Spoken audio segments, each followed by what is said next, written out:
Bakteri jahat. Apakah Anda tahu bahwa dalam tubuh Anda terdapat banyak bakteri? Tidak tahu? Ketahuilah bahwa dalam tubuh Anda sebenarnya terdapat setidaknya 100 triliun jenis dan jumlah bakteri. Bakteri tersebut menyebar di bagian kulit, sistem pencernaan tubuh, serta beberapa bagian lain dalam tubuh. Namun sebagian besarnya hidup di pencernaan Anda. Mengejutkan bukan? Dengan sekian kenyataan tersebut, kabar buruknya, tak semua bakteri yang ada di tubuh Anda adalah bakteri baik. Bakteri jahat. Tidak seperti halnya bakteri baik, bakteri jahat hanya didapatkan dari luar tubuh dan bisa mengakibatkan infeksi. Dengan ukuran yang kecil, tak menghalangi bakteri jahat ini memiliki banyak jenis dan tipe kejahatan. Keberadaannya tak hanya dapat menyebabkan penyakit ringan, akan tetapi ia juga dapat membunuh dan mematikan. Mari kita kenali beberapa jenis bakteri jahat ini. Yang pertama ialah Clostridia. Tak semua Clostridia berbahaya bila masuk dalam tubuh, tetapi sebagian lainnya justru dapat menginfeksi tubuh. Contohnya ialah Clostridium perfringens yang menyebabkan jaringan dalam tubuh kekurangan oksigen dan makanan, yang kemudian bisa membuat kematian pada jaringan. Clostridium difficile yang menginfeksi saluran pencernaan dan menimbulkan gejala diare. Yang kedua ialah Streptococcus. Sebagian besar bakteri ini dapat menginfeksi tubuh dan menyebabkan berbagai masalah kesehatan. Contohnya ialah Streptococcus pyogenes yang menyebabkan infeksi pada tenggorokan, meningitis, dan pneumonia.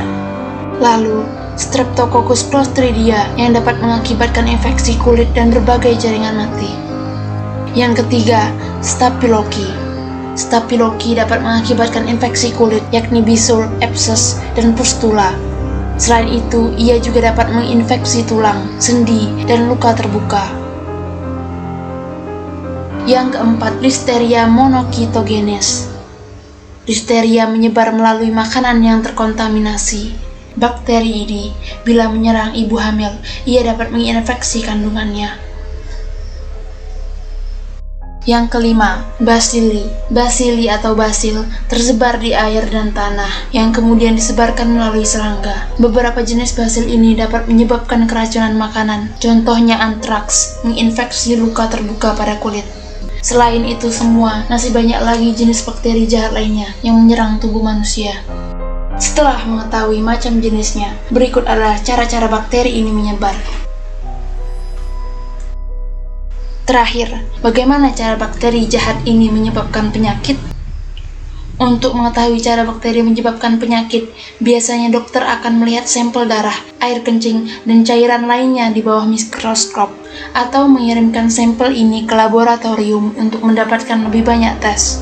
Adapun cara bakteri ini menyebabkan penyakit antara lain ialah ketika bakteri menginfeksi, mereka akan tinggal lama di dalam tubuh, lalu menghasilkan racun atau toksin. Toksin tersebut pada akhirnya akan menyebabkan gejala infeksi umum, seperti demam, tersenggal-senggal, ruam, batuk, muntah, dan diare. Dari beberapa penjelasan pahit tersebut, tentu ada berbagai macam cara agar kita dapat melawan bakteri jahat ini. Antara lain, cuci tangan dengan sabun dan air yang mengalir. Dengan mencuci tangan, kita dapat mencegah sebanyak 200 penyakit yang sebagian besar disebabkan oleh bakteri jahat. Jangan sering-sering menyentuh mata, hidung, dan mulut.